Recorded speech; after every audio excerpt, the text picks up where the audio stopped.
him. And so would you join me in welcoming him to give the graduate address this afternoon?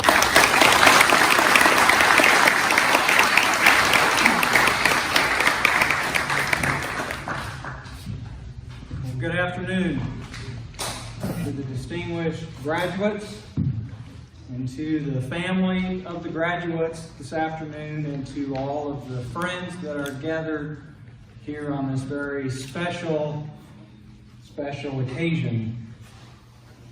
It is with an outlook of special hope and expectation that we offer congratulations to Ethan and Jathan and Caden. Yes. This afternoon, and special because, and with special anticipation and expectation, because of the decisions that they have made up until this point of their lives. Many young men that reach the point that you are at today have a very different story to tell.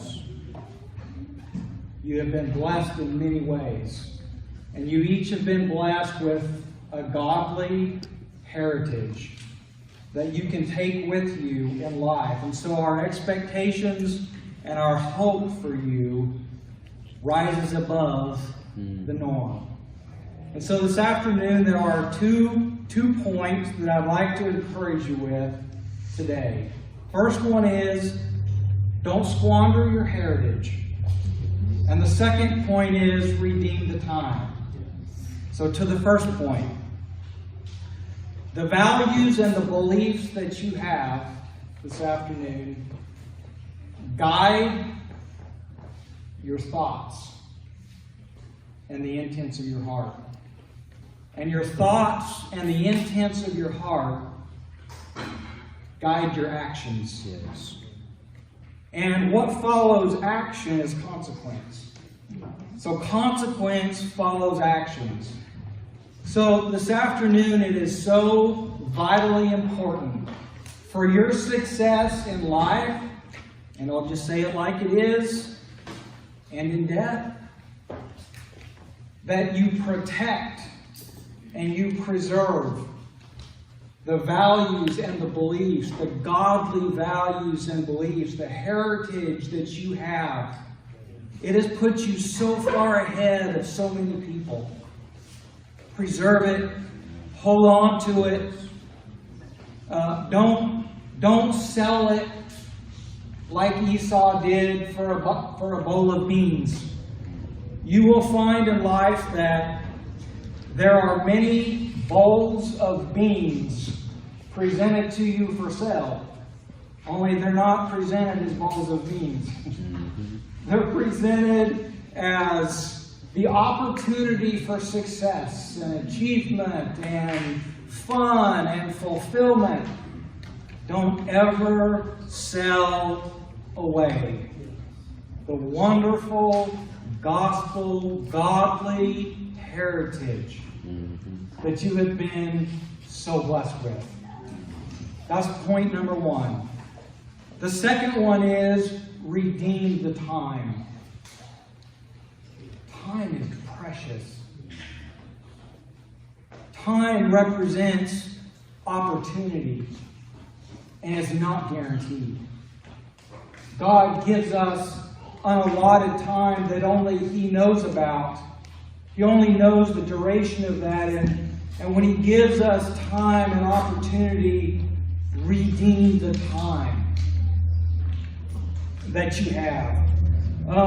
Take advantage of each day that God blesses you with. We don't live in weeks and months and years. We live day by day.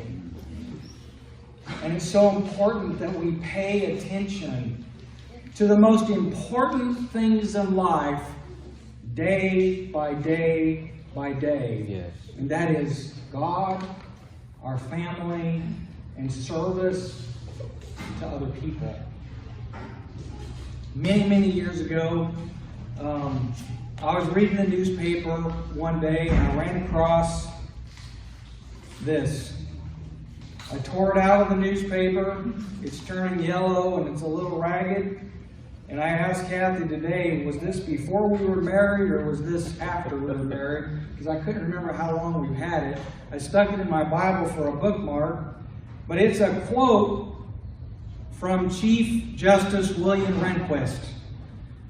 And he served on the Supreme Court from 1972, I believe, to 2005. And this was a quote from him. And I want to read it to you. There are dangers that come with successful careers. One can slide almost imperceptibly into a situation where the demands of the job are automatically accorded priority over other, more personal commitments. Now, most of us here today aren't going to be justices on the Supreme Court. But this truth applies to all of us, and so that it applied to me a little bit closer, because I didn't expect to be a Chief Justice, nor did I know how successful I might or might not be. I crossed out some of the words many years ago and wrote this. There are dangers that come with the cares of life.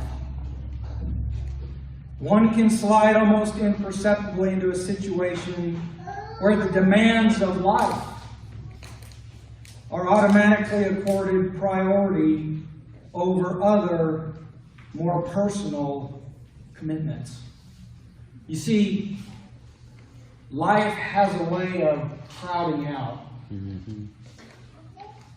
some of the most important obligations and responsibilities that we have in life to God and to our family and to service to other people. Yes. Yes, we have responsibilities in this life. We are in the earth. We're on the earth. But we have a higher calling than what's contained in the short amount of time that we're here.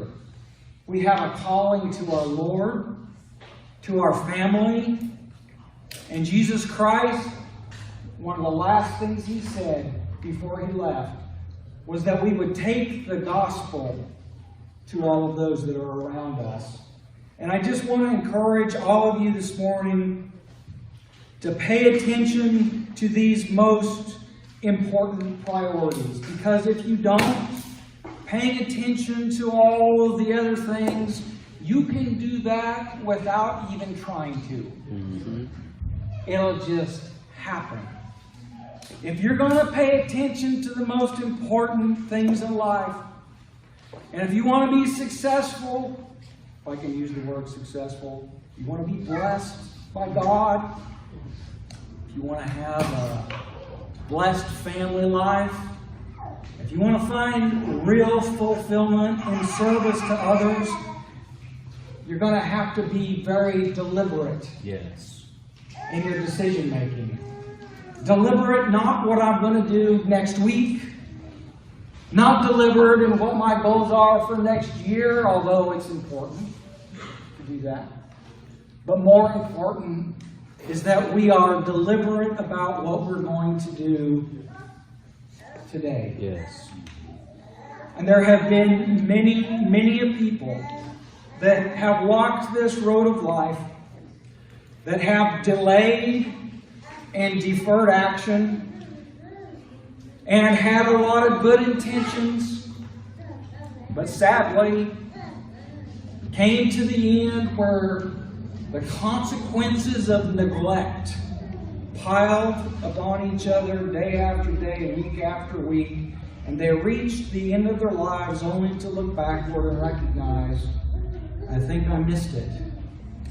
And yet, on the other side of that, if you will value the heritage that's been given you, the godly, wonderful heritage based in the Word of truth, and you redeem the time, you treat time and each day as precious, the Lord will give you abundant life. Yes. I believe He's promised us that, yes. There's going to be some hard places. And I'm not here to give a grand speech and tell you that go get it and life's going to all be wonderful and everything's going to turn out just exactly like you would like, because that isn't the case. But I can promise you this, that if you'll protect your heritage, if you won't cast it away, if you will value life and time that God's given you, and don't treat it as a limitless commodity where there'll always be more, because you don't know that. If you'll do that, God will bless you richly. Ethan, Jaden, Aiden, as you step into this next phase of life, don't turn to the right. Don't allow yourselves to go to the left. But you center yourself right down and make straight paths according to the Spirit of God, which is faithful to work within you. Congratulations. Well done. And may God bless you all.